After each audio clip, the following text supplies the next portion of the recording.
বিশ্বের অন্যতম গুরুত্বপূর্ণ সমুদ্রপথ হরমুজ প্রণালীকে ঘিরে আবারও তীব্র উত্তেজনা তৈরি হয়েছে। যুক্তরাষ্ট্রের হামলার পর এবার বড় ঘোষণা দিয়েছে ইরান।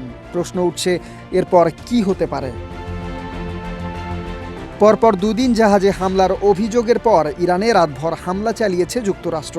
এর মধ্যেই ইরানের পররাষ্ট্রমন্ত্রী আব্বাস আরাকচি ঘোষণা দিয়েছে, আগামী ৩০ দিন হরমুজ প্রণালী ইরানের পূর্ণ তত্ত্বাবধান ও নিয়ন্ত্রণে থাকবে।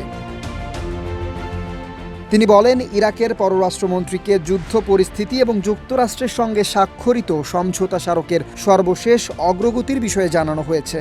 একই সঙ্গে তিনি দাবি করেন, সব বাধা দূর করার পর এই গুরুত্বপূর্ণ নৌপথে পূর্ণ সক্ষমতা পুনরুদ্ধারে কাজ করছে ইরান।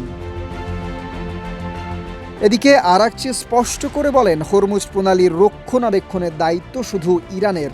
অন্য কোনো দেশের হস্তক্ষেপে পরিস্থিতিকে আরও জটিল করবে এবং প্রণালীটি পুনরায় চালু হতে দেরি হতে পারে। 72 ঘন্টা ময়েশ্চার লক সমৃদ্ধ লিলি বডি ওয়াশ শিয়া বাটারের গুডনেস স্কিন রিপেয়ার করে রাখে সফট ও গ্লোয়িং। আইআরজিসি হুঁশিয়ারি দিয়ে বলেছে, যে কোনো আগ্রাসনের দাঁত ভাঙা জবাব দেওয়া হবে। পাশাপাশি নিয়ম লঙ্ঘনকারী জাহাজের বিরুদ্ধেও অতীতের তুলনায় আরও কঠোর ব্যবস্থা নেওয়ার ঘোষণা দিয়েছে তারা।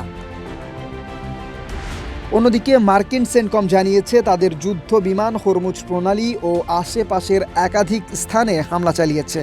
আর আইআরজিসির দাবি, এই হামলায় তাদের 5টি উপকূলীয় অবস্থান লক্ষ্যবস্তু হয়েছে। হরমুজ প্রণালীকে ঘিরে যুক্তরাষ্ট্র ও ইরানের নতুন উত্তেজনা মধ্যপ্রাচ্যের পরিস্থিতিকে কোন দিকে নিয়ে যাচ্ছে, এখন সেদিকেই তাকিয়ে আছে বিশ্ব।